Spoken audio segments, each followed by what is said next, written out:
जो अमन की सास कह रही थी, क्या वो सब कुछ सच होगा? क्या माँ जी सच में राजेश को प्यार नहीं करती? इस कहानी के पहले भाग में आपने देखा कि अमन की सास घर की बड़ी बहू सरोज को उसकी सास के खिलाफ भड़काने लग जाती है, जिस कारण सरोज भी यह सोचने लगती है कि उसकी सास उससे और उसके पति से ज़्यादा अपने छोटे बेटे को और बहू को प्यार करती है।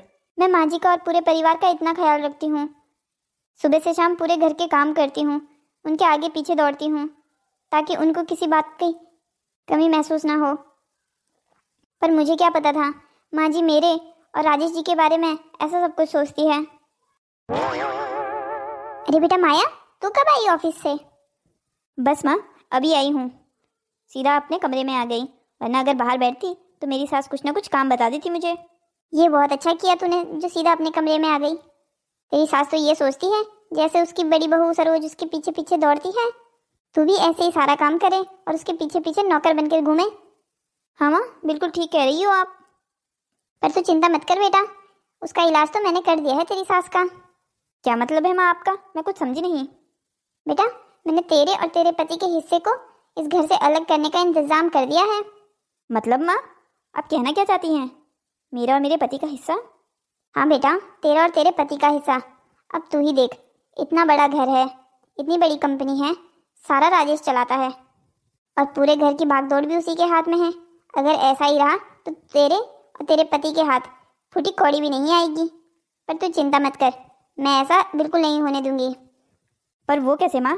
क्या करके आई हो आप? मैंने बंटवारे की चिंगारी डाल दी है, शाम तक वो आग बन जाएगी। माँ आप भी ना बहुत तेज हो। वैसे आपने ये बंटवारे की चिंगारी डाली कहाँ पर है? तेरी जेठानी सरोज के दिमाग में। अब तू चिंता मत कर, तेरी जेठानी सरोज बाकी का काम खुद ब खुद कर देगी। ऐसा भी क्या बोल दिया माँ आपने? अब मुझे नहीं लगता कि वो कुछ बोलनेगी, वो तो बस हाँ माँ जी बोलकर मुंडी हिलाना जानती है। अरे बेटा तुझे अपनी माँ के ऊपर विश्वास नहीं है क्या? तू बस देखती जा। ठीक है माँ आप बोलती हो तो इंतज़ार कर लेते हैं, शाम तक देखते हैं क्या होता है आज घर में। घर में तो वही होगा जो मैं चाहूँगी, तू उस बात की चिंता मत कर। पर तुझे भी कोई काम करना होगा। मुझे मुझे क्या करना होगा माँ? तुझे अपने पति अमन को घेरे में लेना होगा, वो भी अपने बड़े भैया राजेश का चमचा है।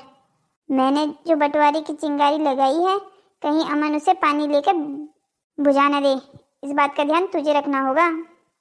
तुझे अपने पति को ऐसे अपने विश्वास में लेना होगा कि बंटवारा होते समय उसके मुंह से आवाज भी ना निकले। माँ पर मैं ऐसा कैसे करूँगी? अरे कैसे करेगा का क्या मतलब है? तू बीवी है उसकी, दुखती नस तो जानती ही होगी। बस टपका देना दो आंसू अपने पति के सामने। ये ठीक रहेगा माँ, आप चिंता मत कीजिए, आपने जो मुझे कहा है मैं बिल्कुल वैसा ही करूँगी। अब तो देखना बेटा, इस घर पर तू और मैं राज करेंगे। पर माँ ऐसा हो सकेगा क्या कि बंटवारे में मुझे और अमन को अलग हिस्सा मिले और माँ जी और बाबूजी भी हमारे साइड ना आए? बेटा तेरे सास ससुर को अपनी साइड रखने पे तो तुझे फायदा होगा, उनका हिस्सा भी तुम्हें ही मिलेगा। वैसे भी वो लोग होंगे ही कितने दिन के मेहमान।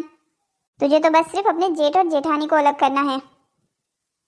अपने सास ससुर को अपनी टीम में रख लियो, उनका हिस्सा भी मिलेगा। और उनका क्या है, वो तो बूढ़े बूढ़े हैं, उनको एक कोने में फेंक देंगे। हाँ माँ क्या तो आप बिल्कुल ठीक रहे हो, पर देखते हैं आज जेठानी जी क्या करती है। क्या हुआ सरोज, कुछ उदास लग रही हो? तबीयत ठीक है तुम्हारी?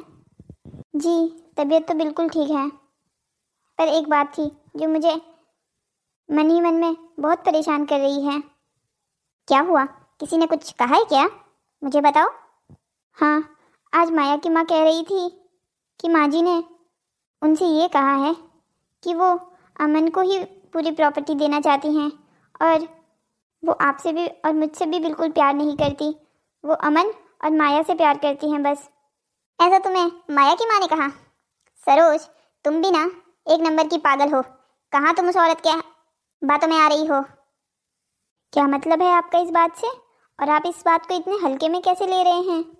अगर माँ जी ने सच में उनसे ये कहा है तो हमारे लिए तो ये चिंता की बात है ना। सरोज तुम भी ना बच्ची के बच्ची रहोगी, कब समझोगी? ये उनकी एक चाल है। चाल? इसका क्या मतलब हुआ? इसका ये मतलब हुआ वो तुम्हें भड़का रही है माँ के खिलाफ, ताकि तुम माँ के खिलाफ होकर मेरे कान भरो और ताकि मुझे गुस्सा आए और हम लोग अलग हो जाए। तुम उनकी चाल को समझ नहीं पा रही हो। मुझे तो वो पहले से ही पसंद नहीं आई थी, पर बड़ी है इसकी वजह से मैं कुछ कह भी नहीं पाया था। तुमने एक बात नोटिस नहीं की, वो जब यहाँ आई भी थी तब भी कैसे बात कर रही थी कि आजकल तो जॉइंट फैमिली में कौन रहता है, सबको अपना अपना देखना चाहिए, अलग रहना चाहिए ताकि झगड़े भी कम हो। मैं तो उनकी बातों से पहले ही दिन समझ गया था वो घर जोड़ने वाली महिला नहीं, घर तोड़ने वाली लोगों में से हैं। मैं अच्छे से समझ रहा हूँ उनकी ये सारी बातें तुम्हें बताने का मतलब। हमारे घर को तोड़ना चाहती है, बंटवारा करना चाहती है हमारे घर का। सरोज, तुम्हें यहाँ पर बहुत समझदारी से काम लेना होगा, तुम्हें उनकी बातों में बिल्कुल नहीं आना होगा। अब तुम ही सोचो, अगर माँ ने उनसे ऐसा कहा भी होता, पहले तो ऐसा माँ ने कहा नहीं होगा, पर अगर मान के चलो कि माँ ने अगर उनसे ऐसा कहा भी है तो वो ये बातें तुम्हें क्यों बता रही हैं? उनका ये बातें तुम्हें बताने से तो उनका कोई फायदा भी नहीं होता। अगर माँ माया और अमन को प्यार करती तो उससे तो उनका फायदा था, उनकी ही बेटी को ज़्यादा प्रॉपर्टी मिल रही थी। पर ये सारी बातें उन्होंने तुम्हें बताई, जिसका सीधा सीधा मतलब ये है वो सिर्फ तुम्हें माँ के खिलाफ भड़काना चाहती है। वो जानती है तुम्हारे और माँ की बॉन्डिंग कितनी अच्छी है, माँ तुम्हें कितना प्यार करती है। आप बिल्कुल सही कह रहे हो जी, मैं कितनी पागल थी, उनकी बातों में आ गई थी और मैं कितना बुरा बुरा सोचने लग गई थी। राजेश जी, माया की माँ तो बहुत चालाक है, पर हमारा अमन ये सारी बातें कैसे समझ पाएगा? वो तो बहुत भोला है, उसे तो ये दुनियादारी की चालाकी समझ ही नहीं आती। आती तो तुम्हें भी नहीं है। अगर मैं नहीं होता तो अभी तक तो तुम माया की बातों में आकर माँ से झगड़ा भी कर चुकी होती। हाँ, आप बिल्कुल ठीक कह रहे हो जी, पर चलो मुझे समझाने के लिए तो आप हो, पर अब अमन को कौन समझाएगा? अमन को खुद समझना होगा, वो छोटा बच्चा नहीं है। और अगर रही अलग होने की बात, तो इस बात से तो माँ कभी भी राजी नहीं होगी। पर जो ये माया की माँ ने तुम्हारे साथ किया है ना, इसे हमें इतने हल्के में नहीं लेना चाहिए। उन्होंने एक तरीके से तुम्हारे मन में परिवार को तोड़ने की चिंगारी डाली है और ये हमारे परिवार के लिए बिल्कुल अच्छा संकेत नहीं है। हमें एक काम करना चाहिए, हमें ये सारी बातें माँ को बतानी चाहिए। हाँ, आप बिल्कुल ठीक कह रहे हो, माँ जी ही इसका कुछ अच्छा उपाय बता सकेगी। राजेश जी, मेरा बस होता ना तो मैं माया की माँ को घर से भगा देती। बस अगर मेरा चलता तो मैं भी ऐसा करता, पर लेकिन किसी बड़े को ऐसे घर से भगाना अच्छा भी तो नहीं लगता। उन्हें खुद ही समझना चाहिए। बेटी के ससुराल में देखो ना कितने दिन से बैठी हैं। चलो आई हैं, बैठ के आराम से खाए पिए मजे करें, पर नहीं, घर को तोड़ने की कोशिश की जा रही है। चलिए हम माँ जी को ये सारी बातें बताते हैं। सरोज जाकर अपनी सासू माँ को माया की माँ द्वारा उसे भड़काए जाने वाली सारी घटना सुनाती है। दूसरी तरफ माया अपनी माँ की बातें सिखाए जाने पर अमन को अपने जाल में फंसाने की कोशिश कर रही होती है। क्या हुआ माया, ऐसे उदास क्यों बैठी हुई हो? कोई बात है, मुझे बताओ। मैं आपको क्या बताऊं, आपको सुनकर बुरा लगेगा, इसलिए रहने ही दीजिए, मत पूछिए। माया, ऐसा भी क्या हो गया है, तुम ऐसे रो रही हो? मैं कह रही हूँ ना अमन, तुम्हें रहने दो, मत पूछो, तुम्हें बिल्कुल अच्छा नहीं लगेगा। अच्छा, तो मुझे अभी ये भी नहीं लग रहा है कि तुम रो रही हो। तुम बताओ ना, क्या हुआ है तुम्हें? तुम्हें किसी ने कुछ कह दिया है क्या? अमन, मेरी इस घर में कोई इज्जत है या नहीं? अरे, ये तुम कैसी बातें कर रही हो? तुम्हारी इस घर में इज्जत क्यों नहीं होगी भला? तो क्यों सब मुझे नौकरानी की तरह ट्रीट करते हैं? कोई मुझसे सही से बात भी नहीं करता। मैं ऑफिस जाती हूँ, घर आती हूँ, कोई मुझसे सीधे मुंह बात भी नहीं करता है। क्या हो गया? किसने तुमसे सीधे मुंह बात नहीं की है? माँ ने कुछ कहा है या भाभी ने? भैया तो कहने से रहे। माया, प्लीज बताओ, क्या हुआ है? अमन, मेरी माँ ने जेठानी जी को अपनी फ़ोन में बात करते हुए सुना था कि तुम्हारी और मेरी इस घर में कोई औकात नहीं है, हम तो नौकरों से भी परे हैं। क्या भाभी ऐसा कह रही थी? मुझे यकीन नहीं होता। मुझे पता था तुम्हें मेरी बात पर बिल्कुल यकीन नहीं होगा। अगर तुम्हें मेरी बात पर यकीन नहीं है तो तुम मेरी माँ से पूछ सकते हो। मैं झूठ बोल सकती हूँ, पर मेरी माँ क्यों झूठ बोलेगी? उनका अपनी बेटी के घर को तोड़ने का क्या मकसद हो सकता है? अमन, तुम ऐसे परिवार में रह सकते होंगे जहाँ तुम्हारी कोई इज्जत नहीं है, पर मैं ऐसे परिवार में नहीं रह सकती जहाँ मेरे पति यानी तुम्हारी कोई इज्जत नहीं है। एक बार के लिए मैं अपने खिलाफ सब कुछ सुन सकती हूँ, पर तुम्हारे खिलाफ अगर कोई कुछ बोले तो मैं बिल्कुल नहीं सुन सकती। अमन, चलो हम ये घर छोड़कर चले जाते हैं। बेटा माया, तुझे कोई ज़रूरत नहीं थी अमन को ये सारी बातें बताने की। इन बातों से घर टूटते हैं। अम्मी जी, माया जो कह रही है, क्या वो सही है? आपने सच में भाभी को ये सारी बातें करते हुए सुना था? हाँ बेटा, मैं माया को बोल रही थी कि तुम्हें ये सारी बातें ना बताएं, ऐसी बातों से घर खराब हो जाते हैं। बेटा अमन, तू भी ये बात अपने ही मन में दबा के रखना, अपनी भाभी को और माँ को कुछ मत कहना। मैंने जो अपनी बेटी और दामाद के बारे में सुना है, ऐसा दिन भगवान किसी माँ को ना दिखाए। माया और माया की माँ अमन को अपने जाल में फंसाने में कामयाब रहती है। अमन भी सोचने लगता है कि सच में उसकी भाभी उसके खिलाफ अपने मन में बुरी भावनाएं रखती है। देख बेटा अमन, मुझे लगता है अगर इंसान को अपनी इज्जत प्यारी है तो उसे ऐसी जगह पर बिल्कुल नहीं रहना चाहिए जहाँ पर उसकी कोई इज्जत ना हो। मेरे हिसाब से तो तुझे और माया को अलग हो जाना चाहिए। मम्मी जी, आप ये क्या कह रही हैं? मैं अपने माँ बाप को छोड़कर कैसे अलग रहूँगा? मैं बचपन से उनके साथ ही रहा हूँ। बेटा, तुझे अपने माँ बाप को छोड़ने के लिए कौन कह रहा है? तू तो बस अपना हिस्सा ले और अपने माँ बाप को ले और ये घर छोड़कर दूसरे घर में रह ले। वैसे भी इतनी प्रॉपर्टी है तुम्हारे पास, किसी भी घर में रहो, क्या फर्क पड़ता है? हाँ अमन, ये सारी बातें सुनने के बाद तो मैं भी भैया और भाभी के साथ नहीं रहना चाहती। पर ये सारी बातें तो भाभी ने कही थी, इसमें भैया का क्या दोष है? अमन, तुम समझ नहीं रहे हो। अगर जेठानी जी ऐसी बातें करती है तो पक्का भैया के कान में भी भरती होगी ना। हाँ बेटा, तुम्हारे भैया भले ही ये बातें मुंह से बाहर ना बोले, फिर मन में भी तो उसकी कुछ ना कुछ ऐसी बातें होगी ही ना। अमन, तुम्हें जल्दी से कोई फैसला लेना होगा। मैं इस घर पर नहीं रुक सकती और इससे ज़्यादा।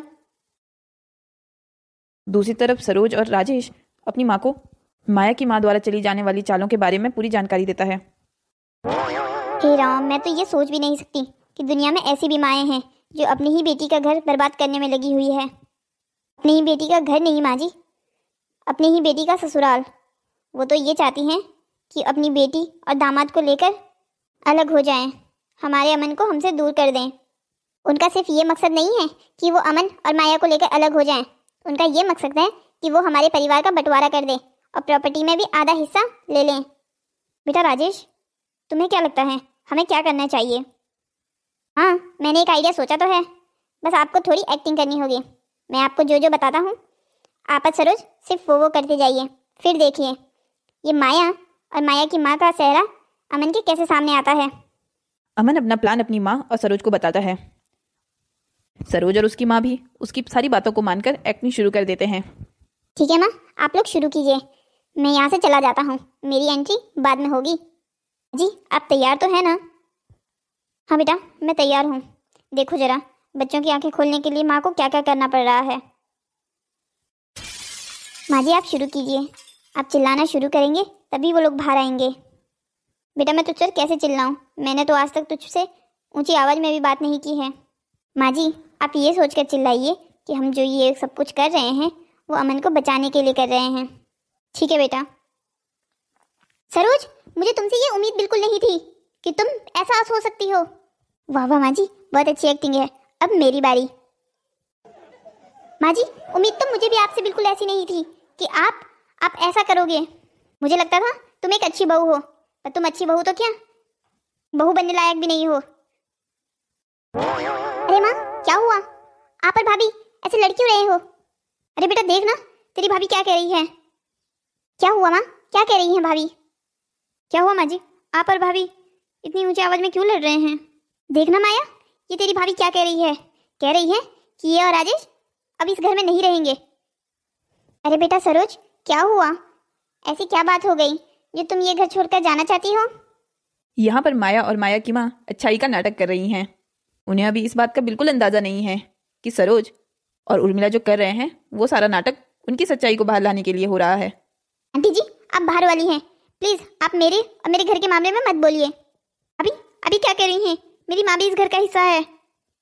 माया, तुम्हारी माँ इस घर का हिस्सा कैसे हो गई? तुम यहाँ ससुराल में शादी करके आई हो, ना कि तुम्हारी माँ। अपनी माँ तो तुम अपने दहेज में साथ लेकर आई हो। अभी आपको बिल्कुल शोभा नहीं देता कि आप ऐसी बातें करो।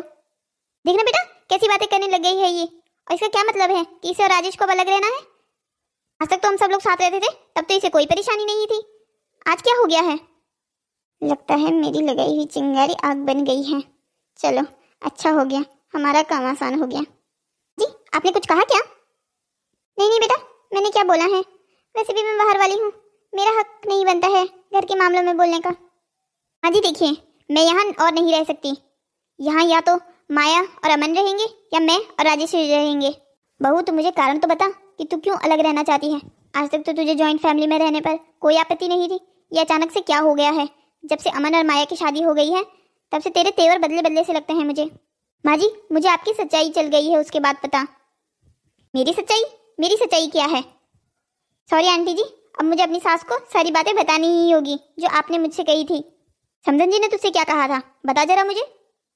आंटी ने मुझसे कहा था कि आप घर की सारी प्रॉपर्टी माया और उसके पति के नाम करना चाहती हो, मुझे और राजेश जी को कुछ नहीं देना चाहती हो। देखिए माँ जी, मैंने आपका हमेशा से सम्मान किया है, मुझे ये प्रॉपर्टी चाहिए भी नहीं थी। मेरा और राजेश जी का इसमें कभी कोई इंटरेस्ट नहीं रहा। हमें तो बस आपका हमेशा से प्यार और आशीर्वाद चाहिए था। पर जब आपने माया की माँ के पास ये बोला कि आप मुझे और राजेश जी को इस घर के नौकरों समान समझती हैं, तब मेरा दिल टूट गया। और माँ जी, मैं अपना अपमान एक बार के लिए सह सकती हूँ, पर मेरे पति का कोई अपमान करे ये बिल्कुल नहीं सह सकती। अभी मैंने ये बातें सारी राजेश जी को नहीं बताई हैं, उन्हें ऑफिस से आने दीजिए, मैं ये सारी बातें उन्हें कह दूंगी। उसके बाद वो और मैं अलग रहेंगे। क्या ये सारी बातें तुझे माया की माँ ने कही है? बेटा तू मेरा विश्वास कर, मैंने ऐसा कुछ नहीं कहा है उनके पास, और मैं ऐसा कह भी नहीं सकती हूँ। बेटा राजेश मेरे दिल का टुकड़ा है, मैं उससे ज़्यादा प्यार पूरी दुनिया में किसी से नहीं करती हूँ। माँ जी, आंटी जी क्या झूठ कहेंगी? उन्हें झूठ बोलकर क्या फ़ायदा होने वाला है? हम सब जानते हैं अमन आपका हमेशा से लाडला रहा है, आप उसको ही सब कुछ देना चाहती हैं, दे दीजिएगा हमारे जाने के बाद। बेटा ऐसा कुछ नहीं है, तू सच्चाई नहीं जानती है, अमन हमारा सौतेला बेटा है। अजी आप ये क्या कह रही हैं? क्या अमन आपका सौतेला बेटा है? हाँ बेटा, वो हमारा सौतेला बेटा है, हमारा अपना बेटा तो सिर्फ राजेश है। माँ आप ये क्या कह रही हैं? क्या मैं आपका सौतेला बेटा हूँ? बेटा तू मुझे माफ़ कर दे, मैं तुझसे ये सच्चाई कभी नहीं बताती, पर आज ऐसी परिस्थिति आ गई थी कि मुझे ये सच्चाई बतानी ही पड़ी। समधन जी आप ये क्या कह रही हैं? अमन आपका सौतेला बेटा है? ये बात आपने अमन और माया की शादी के समय क्यों नहीं बताई? समधन जी इससे क्या फ़र्क पड़ता है कि अमन हमारा सौतेला बेटा है या नहीं? हमने तो उसे हमेशा अपने बेटे के समान समझा है। हमने जितना प्यार अमन को किया है उतना ही प्यार राजेश को किया है। राजेश और अमन दोनों जानते हैं हमने उनमें कभी भेदभाव नहीं किया है। ये सारी कहने की बातें हैं, आपने हमें धोखे में रखा है। समधन जी इसमें कैसा धोखा? धोखा ही तो है समधन जी, आपने हमें सच्चाई इसलिए नहीं बताई क्योंकि आप जानती थी अगर किसी को ये पता चला कि अमन आपका सौतेला बेटा है तो कोई अपनी बेटी उसे नहीं देगा। ऐसे इंसान के साथ कौन अपनी बेटी की शादी करवाएगा जिसके ना माँ का पता है ना बाप का? समधन जी ये आप क्या कह रही हैं? अमन को हमने गोद लिया है, उसके माँ बाप हम हैं। माँ जी ये सारी बातें कहने की है, सब लोग जानते हैं अपनी औलाद से ज़्यादा इंसान को कुछ नहीं प्यारा होता है। मैं अब अपनी बेटी को और यहाँ नहीं रखूँगी, मैं अपनी बेटी को लेकर यहाँ से जा रही हूँ। मैं अपनी बेटी को ऐसे इंसान के साथ बिल्कुल नहीं रख सकती जो कंगाल है, जिसका कुछ नहीं है अपना। मम्मी जी आप ये क्या कह रही हैं? आप माया को मुझसे दूर कर देंगी? वो मेरी बीवी है, उसे आप मेरे से दूर नहीं कर सकते। वो अब तुम्हारी कोई नहीं लगती। मैंने उसकी शादी तुमसे इसलिए की थी क्योंकि मुझे लगता था तुम इस परिवार के बेटे हो। अब जब हमें असलियत का पता चल गया है तो मैं अपनी फूल सी बेटी ऐसे आदमी को नहीं दे सकती। माया ये तुम्हारी माँ क्या कह रही है? क्या तुम भी मुझे छोड़कर चली जाओगी? मेरी माँ जो कह रही है वो बिल्कुल सही कह रही है। मैं ऐसे इंसान के साथ बिल्कुल नहीं रहना चाहती जिसका कोई अस्तित्व ही नहीं है। माया तो इस बात से क्या फर्क पड़ता है कि मेरा कोई अस्तित्व है या नहीं? तुमने तो मुझसे प्यार किया था ना?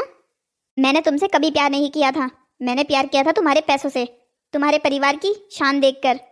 अब जब ये परिवार तुम्हारा है ही नहीं तो मैं यहाँ क्या करूँगी? मेरी जिंदगी तो यहाँ रहकर बर्बाद हो जाएगी। चल बेटा यहाँ से, मैं तुझे यहाँ पर 1 मिनट भी और खड़ा देख नहीं सकती। अरे आंटी जी इतनी भी क्या जल्दी है, थोड़ी मेरी बात भी सुन लीजिए।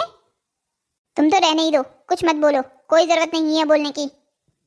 अरे आंटी जी सुन तो लीजिए, क्या पता आपके ही फायदे की बात हो। बको, क्या बकना है तुम्हें? अमन भाई पहले तू रोना बंद कर। भाई रोना कैसे बंद करूं? मेरे साथ जो आज हुआ है भगवान वैसा किसी के साथ ना करे। भाई तेरे साथ कुछ नहीं हुआ है, यहाँ जो भी हो रहा है वो सब एक ड्रामा है जो माँ ने और सरोज ने मेरे कहने पर किया था। क्या मतलब है भाई आपका? ड्रामा? कैसा ड्रामा? भाई ये ड्रामा तेरी भलाई के लिए किया गया था। तेरी सास तुझे इस परिवार से अलग करना चाहती थी और इस परिवार को तोड़ना चाहती थी। तेरी सास सरोज के कान भर रही थी ताकि हम दोनों इस परिवार से अलग हो जाएं और हमारे घर का बंटवारा हो जाए। क्यों आंटी जी, बिल्कुल ठीक कह रहा हूँ ना मैं? सही समझ पाए हम आपकी चाल को या कुछ गलती रह गई है? माँ, क्या भाई जो कह रहे हैं वो सच है? आप और भाभी सच में नाटक कर रही थी? हाँ बेटा, मैं और बहू जो भी कर रहे थे वो नाटक था। हमें राजेश ने ये सब कुछ कहने के लिए कहा था। वो चाहता था तेरी आंखों से तेरी सास का और तेरी पत्नी का ये झूठ का पर्दा हटे। तूने देखा ना भाई, कैसे जैसे ही इनको पता चला कि तू माँ का असली बेटा नहीं है, वैसे ही ये दोनों तुझे छोड़कर जाने के लिए तैयार हो गई। ये तुमने बिल्कुल ठीक नहीं किया। क्यों ठीक नहीं किया आंटी जी? आप हमारे परिवार को तोड़ सकती हैं, हम आपकी चाल को तोड़ नहीं सकते क्या? भैया, आपका बहुत बहुत धन्यवाद कि आपने मेरी आंखों के सामने ये सच्चाई लाई, वरना तो मैं कभी समझ ही नहीं पाता कि मेरी जिंदगी में मेरी ये सास और पत्नी क्या क्या जहर घोल रही हैं। चले जाइए आप लोग मेरी जिंदगी से।